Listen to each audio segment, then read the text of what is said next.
I think you step back and look at what you've been through with your family, especially my brother. That's what me and Pat talked about most, winning a championship. Pat Kavanagh to brother Chris, going low, kiss the stone. All that glitters is still gold. Notre Dame makes it back-to-back national titles. Kavanagh brothers have shepherded this proud program to new heights. You'll never play with him with a Notre Dame jersey again. What's this moment like? It's everything. Kind of have no words. I was on the bus coming here crying, looking at pictures of us since our freshman year, and this is it. This season, Chris Kavanagh, the youngest of three brothers to play for the Irish, has a chance to do something neither his siblings nor anyone else in Notre Dame history has accomplished. Here's Kavanagh whipping around and scores. And it's an early 1-0 lead for Notre Dame.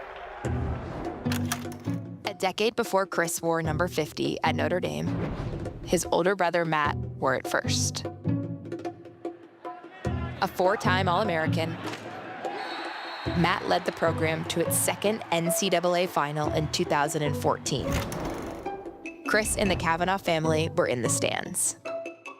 I remember making the sign, holding it up every time he touched the ball. That was kind of like a better one of his signs. He would always make a bunch of signs. Some of them weren't as good. But Matt and his teammates were unable to capture Notre Dame's first ever men's lacrosse title. The Duke Blue Devils are the kings of college lacrosse. Just being there with my brother Chris and seeing how good they were, and they weren't able to get it done, it was provide a little bit of motivation. 6 years later, in 2020, the next Kavanagh, Pat, would pick up the mantle for the Irish. Now the Irish on offense. Kavanagh splits the legs of Kearson and gives Notre Dame the edge right back.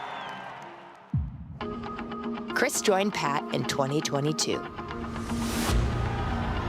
And a year later, they had the Irish back in the NCAA championship game.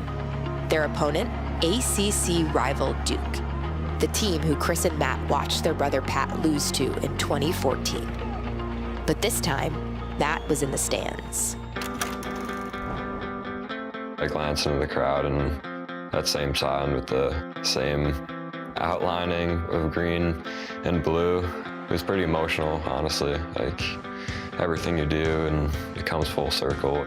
The Fighting Irish play like a champion today. Notre Dame with its first title in men's lacrosse. Pat finished at Notre Dame in 2024 after another NCAA championship and winning a Tewaaraton. This season, Chris is the sole Kavanagh and leaving his own mark in the Notre Dame record books. Kavanagh cranks and scores. And with that goal, he is now tied for second all-time in goals at Notre Dame. Kavanagh shoots and scores. Oh, great goal by Kavanagh! When you think of Notre Dame lacrosse, you think Kavanaghs. For over a decade, the Kavanagh brothers have been the first family of Notre Dame lacrosse. Now Chris has the chance to cement their legacy with a three-peat. That would be some crazy bragging rights. You go 35 plus years without one, and then you go 3 in a row, which is something no one would have thought possible. I grew up here as a 10-year-old coming here, so it's in everything I could have dreamed of and more.